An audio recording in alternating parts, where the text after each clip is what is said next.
Story time audio ബുക്സിലേക്ക് എല്ലാവർക്കും സ്വാഗതം. അജയ് ഘോഷ് എഴുതിയ നിലാവ് മാത്രമല്ല. വണ്ടി നീങ്ങി നീങ്ങി അകന്നു മറഞ്ഞു. മെല്ലെ മെല്ലെ ഇറങ്ങിപ്പോയാൽ എങ്ങനെയുണ്ടാവും? ആ ആശ്വാസമാണ് ഗാഥയ്ക്ക് തോന്നിയത്. ഒരു മനഃശാസ്ത്രിയെ പോലെയുള്ള തൻ്റെ ഉള്ളിലെ അടച്ചു പൂട്ടിക്കിടന്ന ഏതോ ഒരു മുറി തുറന്ന് തനിക്ക് വായുവും വെളിച്ചവും തന്നിട്ട് ഗിരിജ ചേച്ചി ഇതാ പോയി.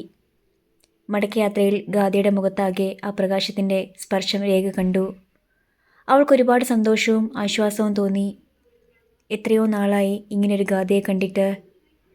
എവിടെ മൂടി പുതച്ച് ഉറങ്ങുകയായിരുന്നു ഇവൾ. ഗാഥയെ ഹോസ്റ്റലിൽ എത്തിച്ചിട്ടാണ് രേഖ കൃഷ്ണകൃപയിലേക്ക് മടങ്ങിയത്.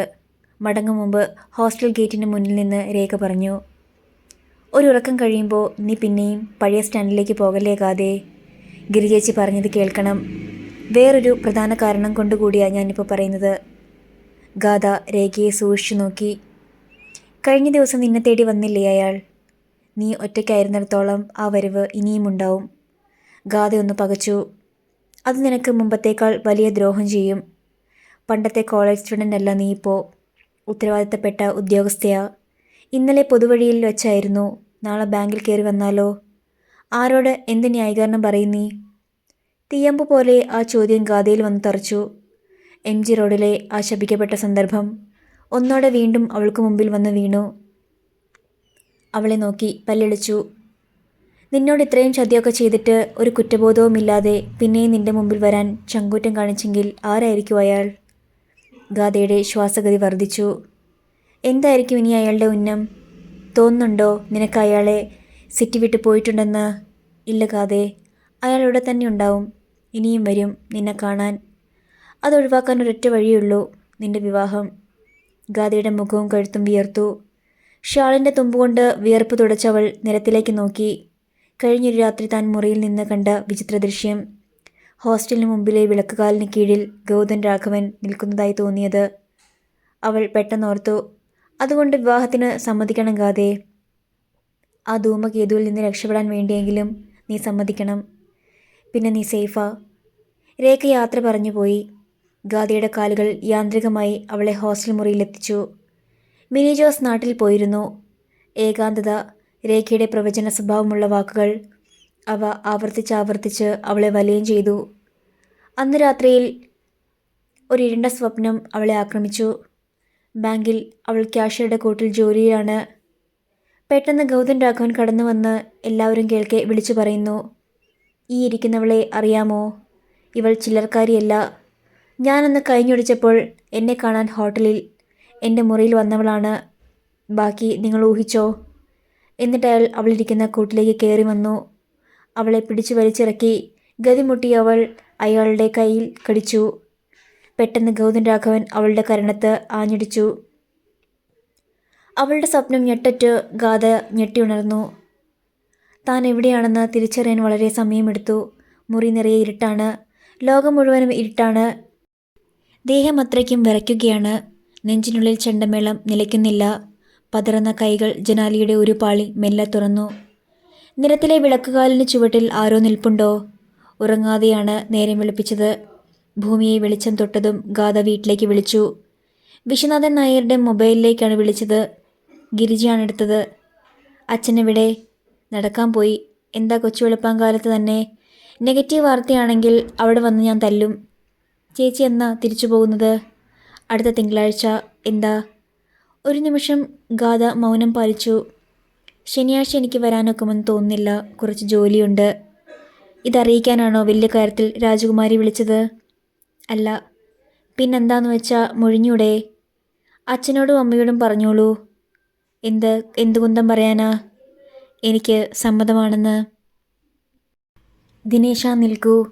അറ്റൻഡൻസ് രജിസ്റ്ററിൽ ഒപ്പിട്ട് ഹെഡ് മിസ്ട്രസ് ശോശാമ്മയുടെ മുറിയിൽ നിന്ന് പുറത്തേക്ക് ഇറങ്ങുകയായിരുന്നു ദിനേശൻ. തിരിഞ്ഞു നോക്കിയപ്പോൾ ഹാൻഡ് ബാഗ് തുറക്കുകയാണവർ. ബാങ്കിൽ നിന്ന് ഒരു ന്യൂസ് പേപ്പർ എടുത്ത് നീട്ടി ശോശാമ്മ പറഞ്ഞു, ഇതൊന്ന് നോക്കൂ, ഒരു പരസ്യമുണ്ട്. ദിനേശൻ പത്രം വാങ്ങി. വീട്ടിൽ വരുത്തുന്ന പത്രമല്ല, കഴിഞ്ഞ ഞായറാഴ്ചത്തേതാണ്.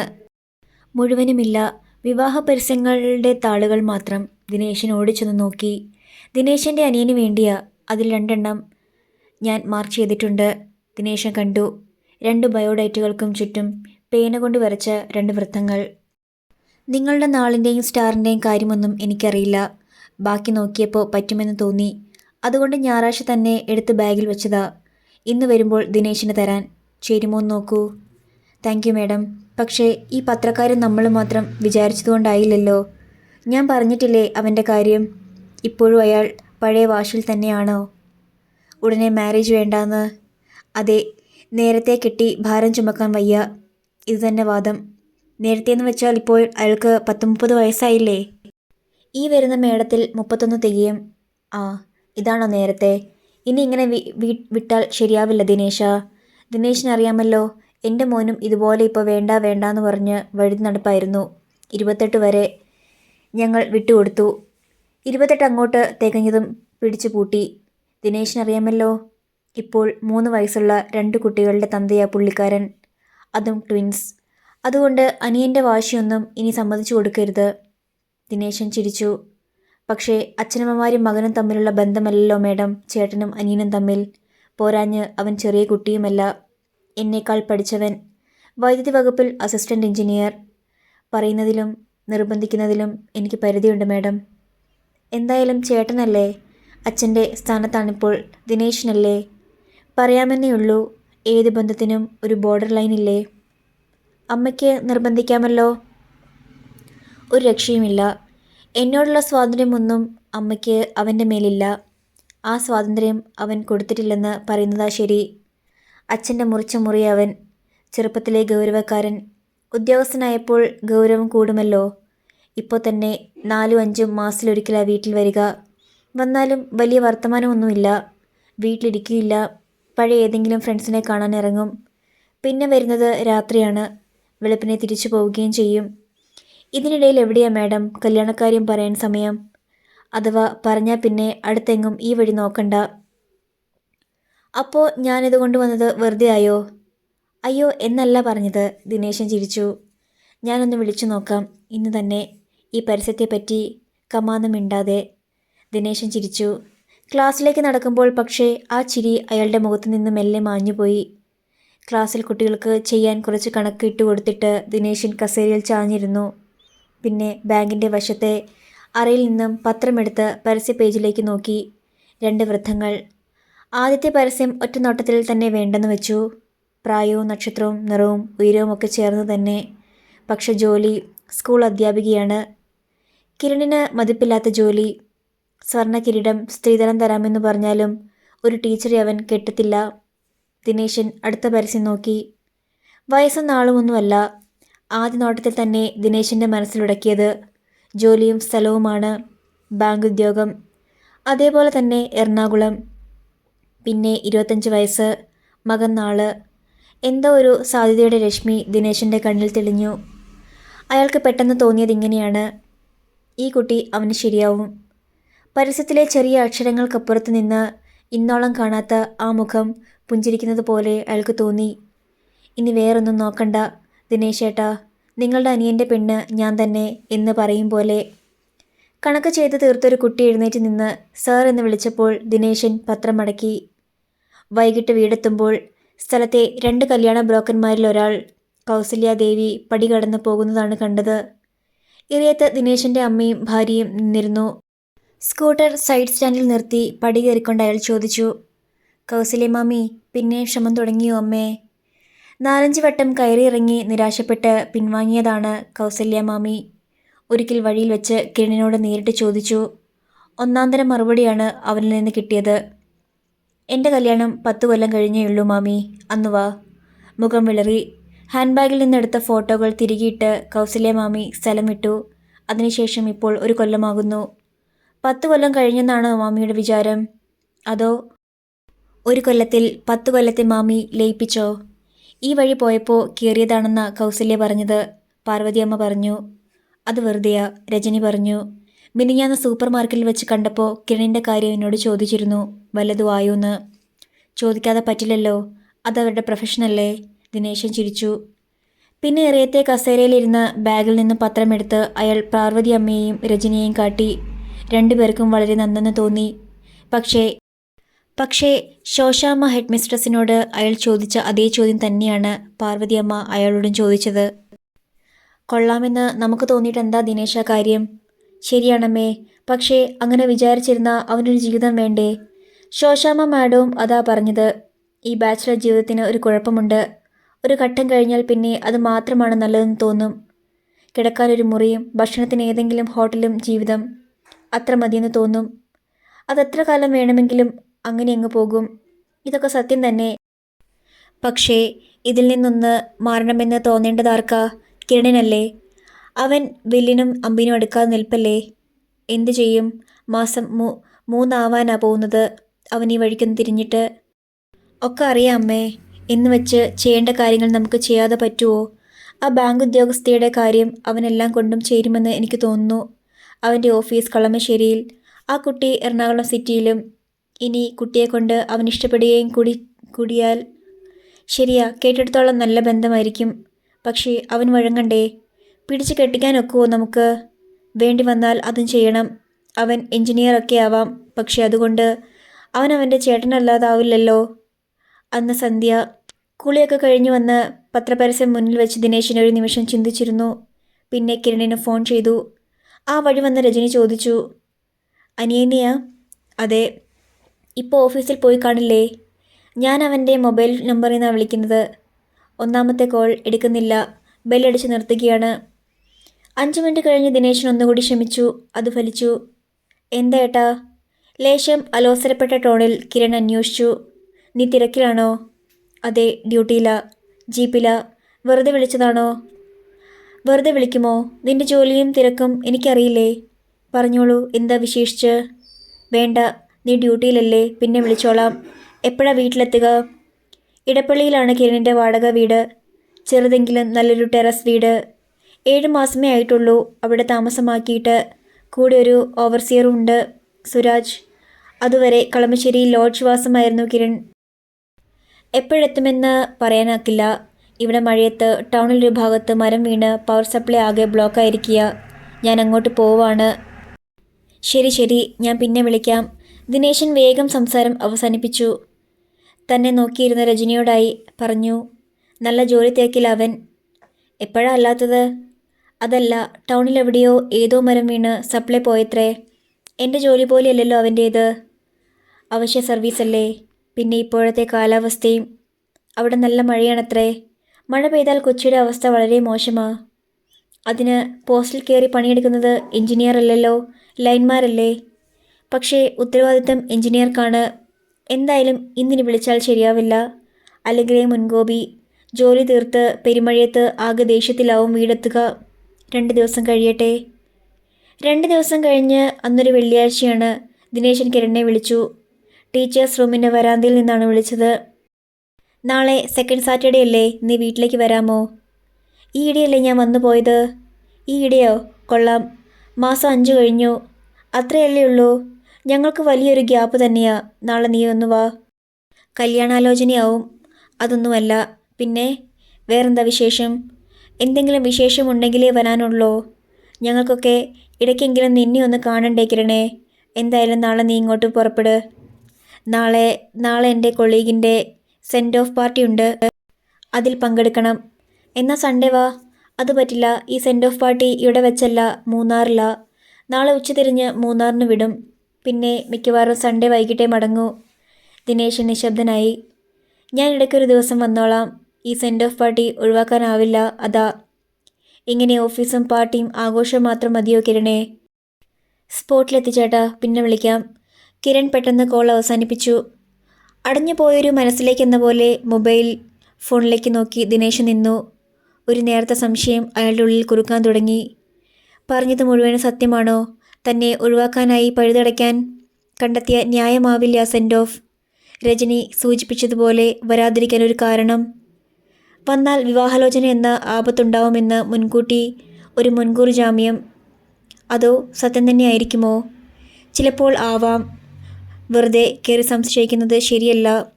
വീട്ടിലേക്ക് മടങ്ങുമ്പോഴും രാത്രി TV കണ്ടിരിക്കുമ്പോഴുമല്ലേ ആ കുഴഞ്ഞു മറിഞ്ഞ ചിന്ത ദിനേശിനെ പിന്തുടർന്നു.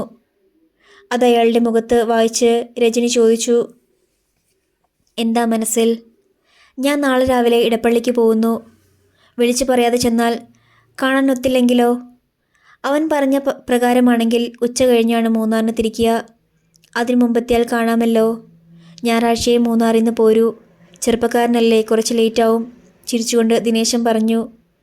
വിളിച്ചിട്ട് പോകുന്നതാണ് നല്ലതെന്നാണ് എനിക്ക് തോന്നുന്നത്. അനിയൻ്റെ പ്രകൃതം അറിയാവുന്നത് കൊണ്ട് പറയുകയാ. അല്ലെങ്കിൽ അവനിഷ്ടമാവില്ല. അവൻ്റെ ഇഷ്ടം മാത്രം നോക്കിയാൽ പോരല്ലോ. ഈ കൊല്ലം എന്തായാലും അവൻ പെണ്ണ് കെട്ടണം. ഇങ്ങനെ വിട്ടാൽ പറ്റില്ലടി. മതി ബാച്ചിലർ ലൈഫ്. ദിനേശൻ കൂടുതൽ വിശദീകരിച്ചില്ല. അല്ലാതെ തന്നെ രജനിക്ക് വ്യക്തമായി. 4 മാസം മുമ്പൊരിക്കൽ ഇടപ്പള്ളിയിലെ വാടക വീട്ടിൽ ചെന്നപ്പോൾ മേശപ്പുറത്ത് കണ്ട കുപ്പിയെപ്പറ്റി അയാൾ അവളോട് പറഞ്ഞിരുന്നു. കിരണാവട്ടെ ചേട്ടനെ കൊണ്ട് അതെടുത്ത് ഒളിപ്പിക്കാനൊന്നും മെനക്കെട്ടില്ല. ഓവർസിയർ സുരാജാണ് ഒരു ടവറിലെടുത്ത് അത് മൂടിയത്. ചെല്ലുന്ന കാര്യം കിരണിനോട് വിളിച്ചു പറയണോ എന്ന് പുനരാലോചിച്ച് പിന്നെ അത് വേണ്ടെന്ന് വെച്ചു ദിനേശൻ. മുൻകൂട്ടി അറിയിച്ചാൽ ചിലപ്പോൾ സെൻഡ് ഓഫ് പോലെ മറ്റൊരു പരിപാടി അവൻ എടുത്തിടാം. അത് വേണ്ട. അവനും സംഘവും മൂന്നാറിന് പോകുന്നതിന് മുമ്പ് താൻ ഇടപ്പള്ളിയിലെത്തും. തൻ്റെ ബാഗിൽ ആ പത്രവും ഉണ്ടാവും. അച്ഛൻ്റെ ദുശീലങ്ങളിൽ ഒരെണ്ണം ഇപ്പോൾ തന്നെ അവന് കിട്ടിയിട്ടുണ്ട്. രണ്ടാമത്തേതും കൂടിയായാൽ അതിനിവിടെ കൊടുക്കരുത്. അതിനു മുമ്പ് കുടുംബജീവിതത്തിലേക്ക് അവനെ വലിച്ചിടണം. അവൻ്റെ ജീവിതത്തിലേക്ക് ഒരു പെൺകുട്ടി വന്നേ മതിയാവൂ. അതെത്രയും വേഗമാവുന്നോ അത്രയും നല്ലത്. സന്ധ്യയ്ക്ക് ദിനേശൻ്റെ ഫോൺ വരുമ്പോൾ കിരൺ ഡ്യൂട്ടിയിലായിരുന്നില്ല, ജീപ്പ് യാത്രയിലായിരുന്നില്ല. മഴയത്ത് മരം വീണ് ടൗണിലെവിടെയും വൈദ്യുതി തടസ്സപ്പെട്ടിരുന്നുമില്ല. ആ സമയം അയാൾ കൊച്ചിയിലെ ഒരു ഫ്ലാറ്റിലായിരുന്നു.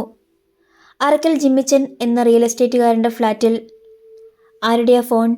കിരണിൻ്റെ ഗ്ലാസ്സിലേക്ക് സോഡ പകർന്നുകൊണ്ട് ജിമ്മിച്ചൻ ചോദിച്ചു. മൊബൈൽ സ്വിച്ച് ഓഫ് ചെയ്ത് ദൂരത്തേക്ക് നീക്കി വെച്ചിട്ട് കിരൺ പറഞ്ഞു. ബ്രദറാ. ആ മാഷല്ലേ? അതെ.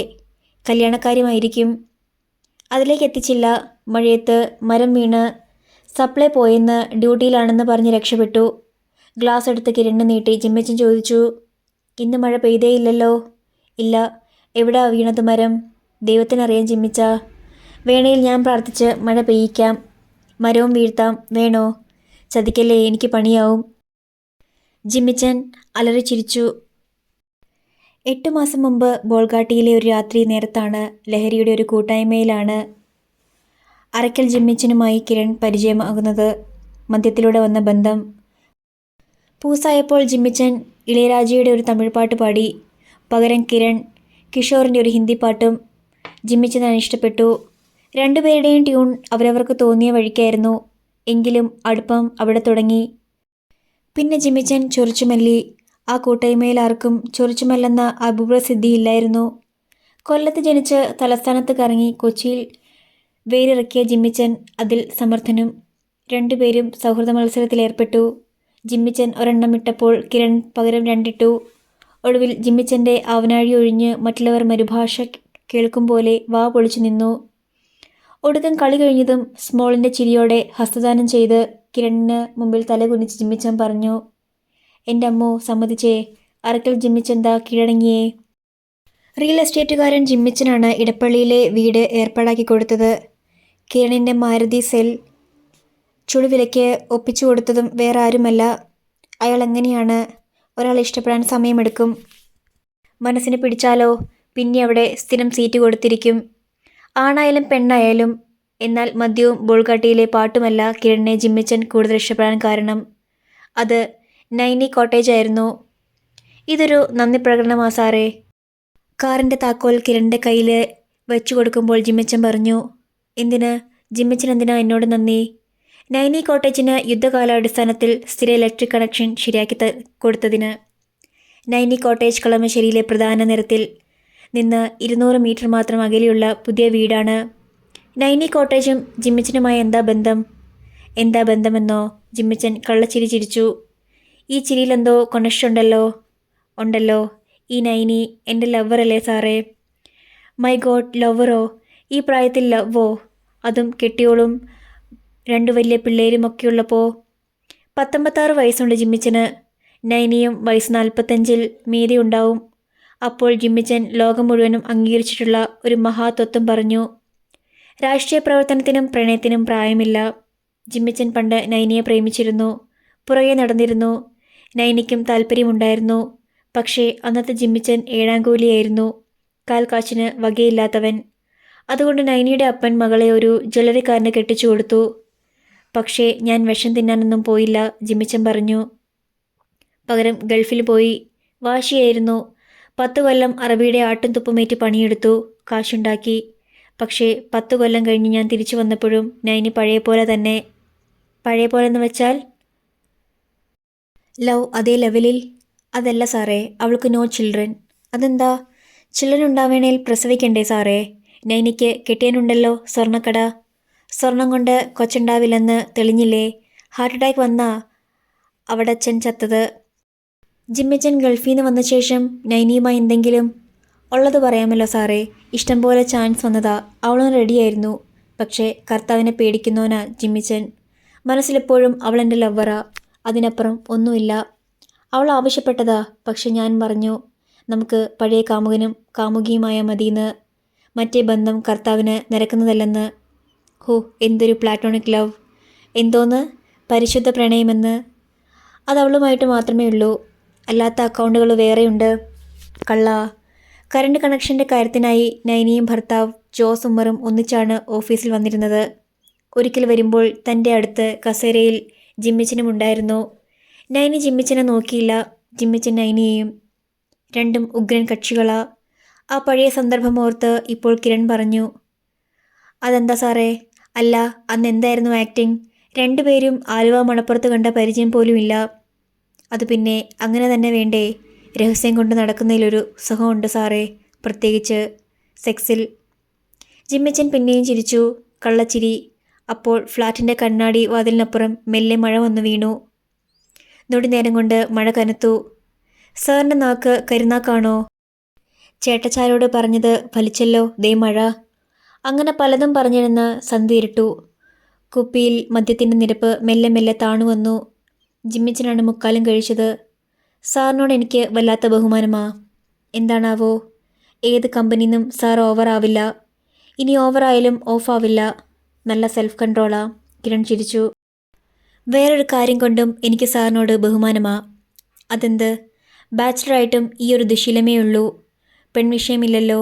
ഞാനൊക്കെ ഈ പ്രായത്തിൽ കാട്ടിക്കൂട്ടിയ വികൃതികൾ ഇപ്പോഴും തുടരുകയല്ലേ? ജിമ്മിച്ചൻ അലറി ചിരിച്ചു. അരക്കൽ ജിമ്മിച്ചന് മാത്രം ചിരിക്കാവുന്ന ചിരി. കൃത്യം ആ നേരത്ത് കിരണിൻ്റെ പോക്കറ്റിൽ മൊബൈൽ ചിലച്ചു. വാട്സാപ്പ് മെസ്സേജ് കണ്ടതും മഹാപരാധം ചെയ്തവനെ പോലെ കിരൺ വിളറിപ്പോയി. മെസ്സേജ് കിരണിനോട് ചോദിച്ചു. ഇന്നത്തെ ദിവസത്തിൻ്റെ പ്രാധാന്യം മറന്നു അല്ലേ? കിരൺ വിരൽ കടിച്ചുപോയി. മെസ്സേജ് തുടർന്നു. സാരമില്ല, ഇത്രയേ പ്രതീക്ഷിക്കേണ്ടൂ എന്ന് മനസ്സിലായി. നമുക്ക് ലേശം ചൊറിച്ചിലൂടെ ആയാലോ? ജിമ്മിച്ചൻ്റെ ചോദ്യം കിരണിനെ ഉണർത്തി. അപ്പോഴേക്കും അയാൾ എണീറ്റ് കഴിഞ്ഞിരുന്നു. ഇതെന്ത് പരിപാടിയാ? സാറ് പോവാണോ? അത് ജിമ്മിച്ച ഇപ്പോഴാ ഓർത്തത്. ടെക്സ്റ്റൈൽ ഷോപ്പിലൊന്ന് കയറണം, ഒരാൾക്കൊരു ഗിഫ്റ്റ് വാങ്ങാനുണ്ട്. ആണിനോ പെണ്ണിനോ? പെണ്ണിനാവില്ല. അങ്ങനൊരു ഏർപ്പാട് സാറിനില്ലല്ലോ, പുണ്യാളനല്ലേ. ഞാൻ ഇറങ്ങുക, നേരം വൈകി. Good night. No, bad night. Sir എന്നെ ഇട്ടേച്ച് പോവല്ലോ? ജിമ്മിച്ചൻ ചിരിച്ചു. റോഡിലേക്ക് ഇറങ്ങിയതും സമാധാനമായി. മഴ പൊടിക്കുന്നതേയുള്ളൂ.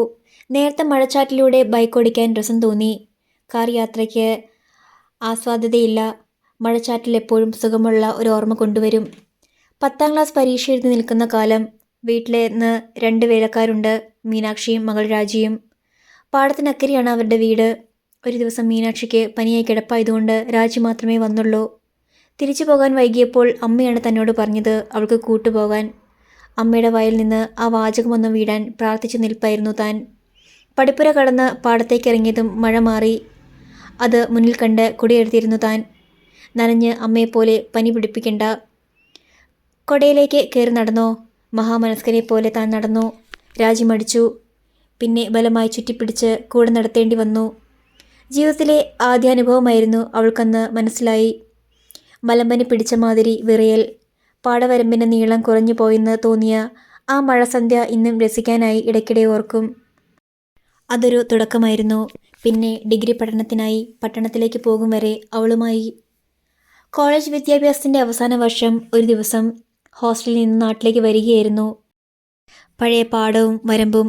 4-5 പെണ്ണുങ്ങൾ കുനിഞ്ഞു നിന്ന് കള പറിക്കുകയോ മറ്റോ ചെയ്യുന്നുണ്ട്. ഇടയ്ക്കൊരുവൾ മുഖമൊന്നുയർത്തി. ഒന്നുകൂടി നോക്കിയിട്ടേ തിരിച്ചറിഞ്ഞുള്ളൂ. ഞെട്ടിപ്പോയി. കവിളൊട്ടി, നെഞ്ച് പരന്ന്, കരിവാളിച്ചൊരു മുഖം. പഴയ രാജിയുടെ പ്രേതമാണെന്ന് എനിക്ക് തോന്നി. അവൾ ചിരിച്ചു. തനി പ്രേതച്ചിരി. അത്ര വേഗത്തിൽ അക്കാലത്തൊന്നും താൻ നടന്നിട്ടില്ല. നടത്തമല്ല, ഓട്ടമായിരുന്നു. പിന്നീട് അതോർത്ത് ഊറി ചിരിച്ചിട്ടുണ്ട്. മഴ നനഞ്ഞിരിക്കുന്നു. ഷോപ്പുകൾ അടയ്ക്കാറായിട്ടില്ല. ഏറ്റവും അടുത്ത മാളിൽ കയറി നല്ല വിലയുള്ള മെറൂൺ നിറത്തിലുള്ള ചുരിദാർ വാങ്ങി. അവളുടെ പ്രിയങ്കരമായ നിറം. പിന്നെ ബൈക്കെടുത്ത് പറന്നു. അടുത്ത അധ്യായം നാളെ.